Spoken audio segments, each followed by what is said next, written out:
Parenting is hard. And if it's not hard, I wonder if you're even parenting. As a mother of 7, I'm always asking myself the question, am I doing this right? And I have found 3 things in the Bible that help me to understand how God parents his kids so that I can parent my kids his way. And I want to share them with you. 3 simple steps and then a kicker at the end. Here they are. Step number 1, ask questions. God asks his kids questions, especially when they're in trouble. Adam, where are you? Elijah, what are you doing here? And so on. I can't believe how many questions God asks in the Bible. Does he know the answer? Yes, he already knows the answer. But he's giving his kids a chance to process where they are from their own perspective out loud with him.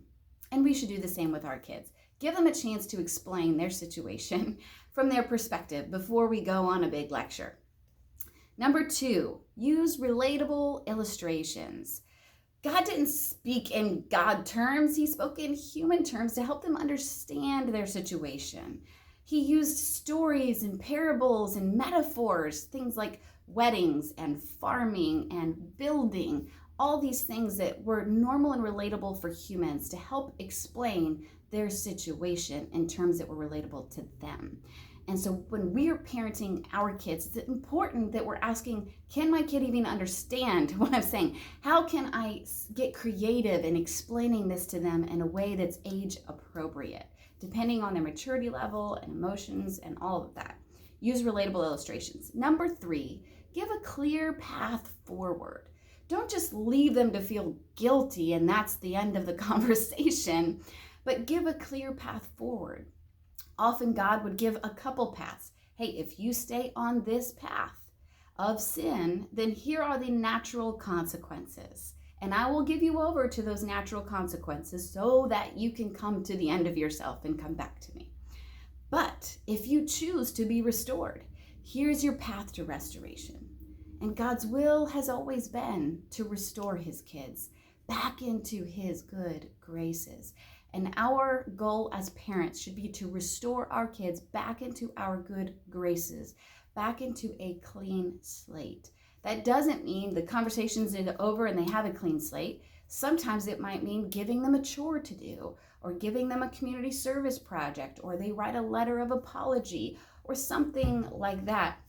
So what I often do is, hey, if this situation has taken this much time out of my life and this much energy from me, then you're going to give me back this much time and this much energy and service to the family, whether that be through chores or repairing the property damage, whatever it is that the kid has done. Give them a clear path to restoration forward, and one that's obviously age appropriate. But sometimes we just don't allow them to experience natural consequences enough. You know, I think about Pixie, and she didn't learn to swim until she spent a day at the pool without her floaty.